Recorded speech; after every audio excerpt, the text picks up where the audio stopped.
I've just been told that we have Andrew now linked up with us. So before we lose him again, I'm going to ask him to join us via technology and speak to us about MOOCs and everything else that he's achieved with Coursera.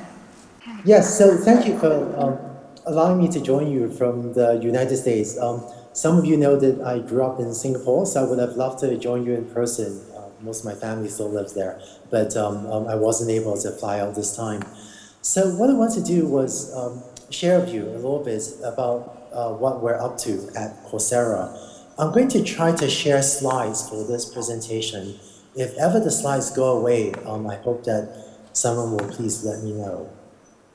So a few months ago, I was speaking with a Coursera student called Shameen Shahabuddin. She lives in the rather poor city of Bangladesh, and she and a friend of hers that had run away from home had needed to build a life for themselves, to make a living for themselves. What do you do if you have two poor girls in Bangladesh needing to make a living? She and her friend decided to start a bakery.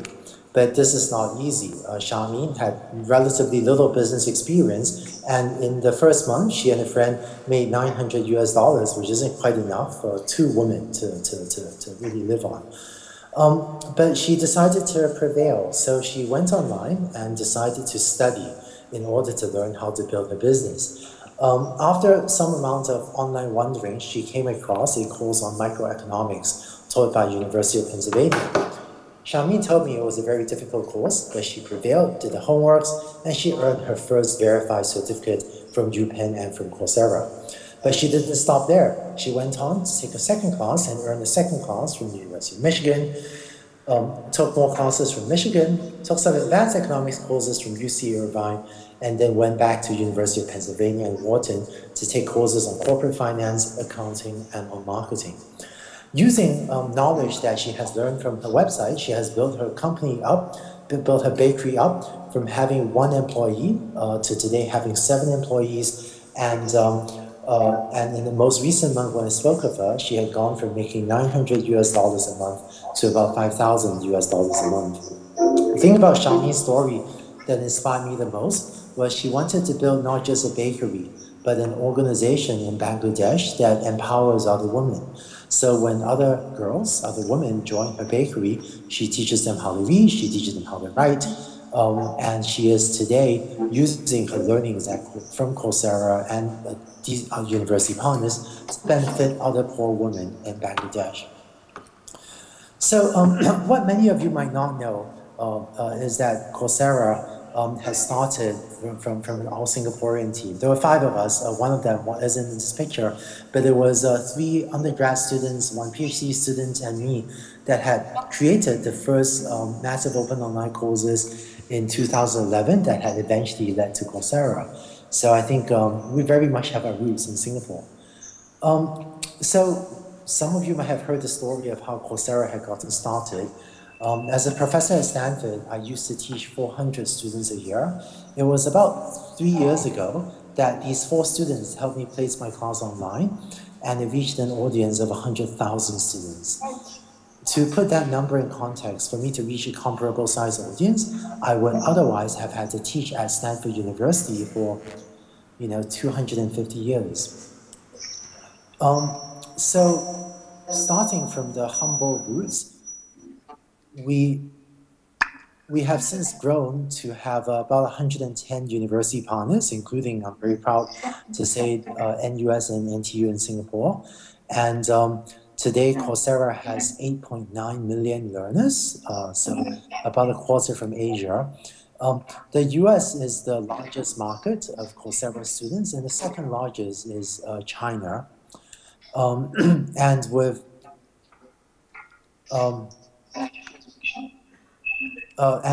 over 700 courses, 110 university partners, and 8 million learners, Coursera is right now by far the largest MOOC or massive open online courses platform. So the experience of taking a Coursera course is as follows. Like many others, we use video-based instruction, and every week, a student is responsible for watching maybe a couple hours of lecture videos. But a class is much more than just videos, and in most of the courses, each week a student does some amount of homeworks, which are graded maybe by computer, so that they get feedback about their work. And what was seen in the last 3 years since we launched the first two or three courses is the rise of much more innovative methods of pedagogy. So, for example, today we have classes. This is a class offered by Rice University, which teaches learners to write Python programs, and by the end of the course, every student will have gotten to implement this asteroids-like computer game, which they can run right in their web browser. Let's try to fix the audio. Okay. One of the other innovations I was most proud of is peer grading. So, to offer open-ended work, like to let students write essays, do design work. Today, we can't get a computer to do work. But what we realized was, if you have 100,000 essays submitted, what you can do is get the students to grade each other's. And we developed a fairly efficient system that lets students get pretty accurate grades. So this slide shows 3 actual homeworks by 3 actual students taking a class on design offered by Wharton. The students were asked to design and build a physical object. They were then asked to use their cell phone camera to take a picture of the object that they had built and upload these pictures to the website to be graded by the students. And peer grading also allows us to offer very innovative project-based learning. Scott Plowes usually teaches 12 students a year. He put his class on Coursera and it reached an audience of 120,000 students. For his final project, he asked his students in the social psychology class, he asked the students to live the day as compassionately as they can and write an essay describing the way they had lived a day very compassionately. One of those 240,000 students was Balesh Jindal, who lives in a poor area outside New Delhi. What Balesh did was she spent her day visiting a local girls' high school, about 1,600 young girls, and she spent the day talking to these girls in large groups about what is appropriate and what is inappropriate touching or physical affection towards very young girls. She uncovered many cases of sexual harassment by relatives and by other adults in these girls' lives, and has started the conversation about how to protect these young girls in this rather poor community outside New Delhi. So if you think about it, this is just one student. Balesh is just one student of Scott Plowes'. Scott could teach for decades at Wesleyan without reaching an audience of 140,000 students, and just one of them is this woman, Balesh Jindal, who is in turn now impacting the lives of hundreds of girls in New Delhi. So I think Coursera gives us the technology to vastly amplify impact so that it can reach students like Balesh that otherwise would never have taken a course from us yet. Using the auto-grading, peer grading, lectures, and other technologies, today Coursera offers a broad range of courses.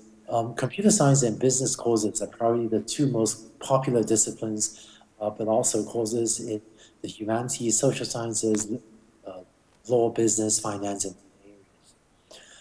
So one of the things that Coursera offers to learners is the credential. A few months ago, I spoke with a Coursera student called Zach. At the age of 25, Zach, 25, single, living in New York City, had found himself in a job working for a large investment bank in New York City that was frankly unexcited about. So what do you do when you're 25, single, and in a job you don't care much for? Zach decided to quit his job and spend the next 5 months taking free online courses. He took a class on startup engineering, took a few classes on putting data in the cloud. He also took my class on machine learning, which is how I came to meet him. And after taking some number of courses like these, he decided to list these courses on his resume and use them to apply for a job. So initially, Zach told me going was tough. He told me that he was terrified, that's the word he used, in today's economy, to live without a paycheck, to try to take these online courses to build a better life. And when he posted his resume online with these Coursera courses, the first calls for recruiters didn't go very well. Recruiters will say to him, you know, hi, Zach, we noticed you have a degree in theoretical mathematics. That's what he had majored in. And we see you've taken these free online courses. You've taken these online courses, and it looks like data science, machine learning, it looks like a fascinating hobby, but we can't offer you a job hobby. So if, but eventually, he then received a call from Columbia's Teachers College. And right away, it was like a match made in heaven. They invited him for an interview, invited him back the next day for another interview, sent him a job offer the next day, and he had accepted a position at Columbia's Teachers College using, to a large part, the skills he had learned from Coursera and other free online and other online resources. So I think that Coursera offers learners like Zach an avenue to build a better life for themselves. Even though Coursera has started as a frankly small standard project, Coursera today is primarily not about serving students in universities, even though we are very interested in doing that too. But if you look at the demographics of our learners, 3/4 of learners on Coursera already have a bachelor's degree, and the majority of them are over 30.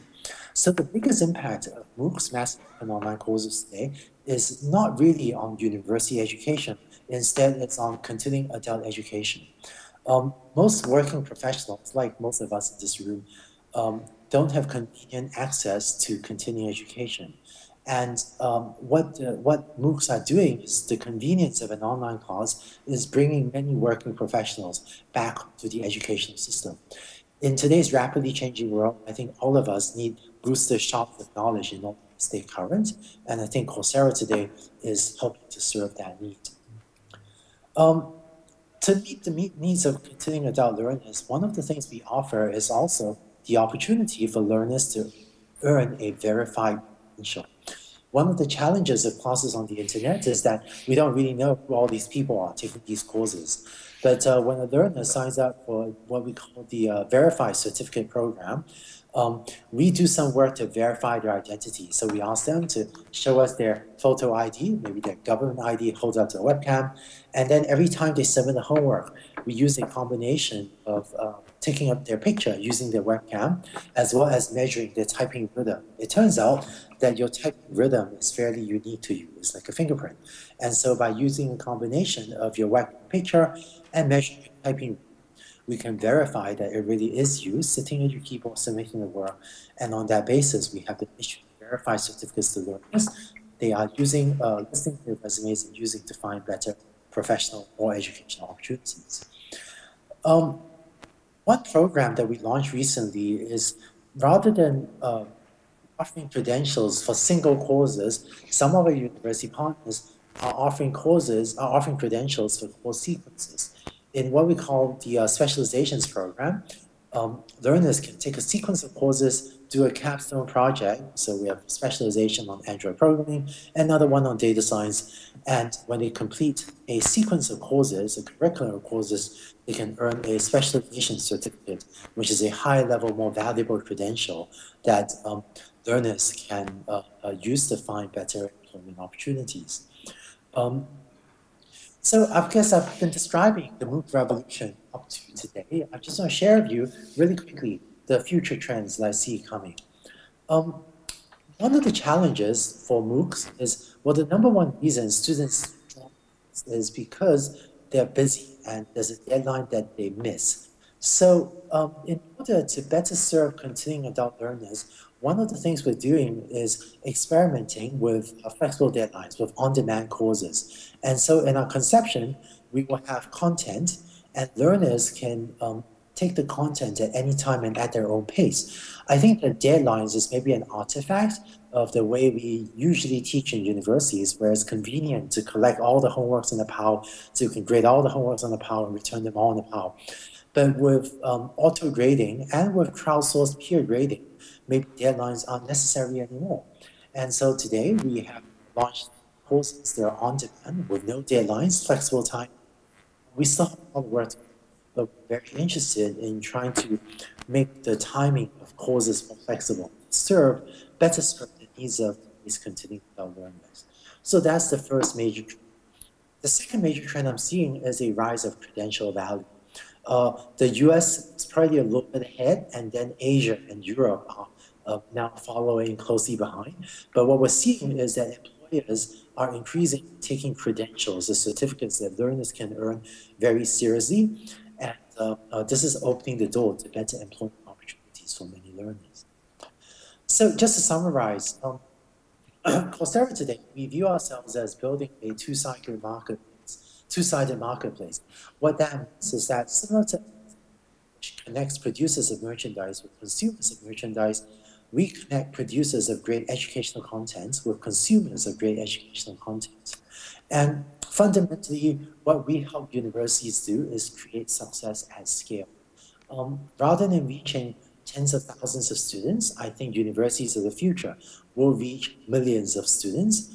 And I think that we can help, and just as the successes of a university's alumnus today are reflected on a university, in future, I think the successes of learners like Shanine, Dash, and Zach will in turn be reflected on Wharton, University of Pennsylvania, University of Michigan, UC Irvine, Wesleyan, and on Stanford, because these are now the universities that are able to create successes at scale. And just to finish up, you know, it was 3 years ago that the small team of 5 of us, when we're launching the first few MOOCs out of Stanford, the team of 5 Singaporeans of us started going around talking about this idea that maybe a great education shouldn't be just for the elite, maybe a great education shouldn't be just for the privileged, but that we thought a great education should be a fundamental human right. In the last 3 years, we've grown Coursera from a team of 5 to a team of about 130, from having 2 courses from Stanford to about having 700 courses from about 110 universities. We still have a long way to go, but I hope that with the technology to now offer education at scale, I think the mission of giving everyone access to a great education, I hope that will be within reach in the next few years. So with that, let me say thank you all very much.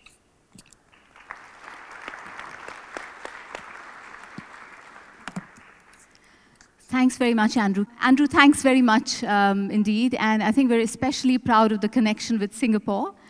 I was telling my 13-year-old daughter this morning about this panel and about the fact that you will be joining us by video link. And she made a comment that I think is very interesting. And she said, Coursera is like the Facebook of education.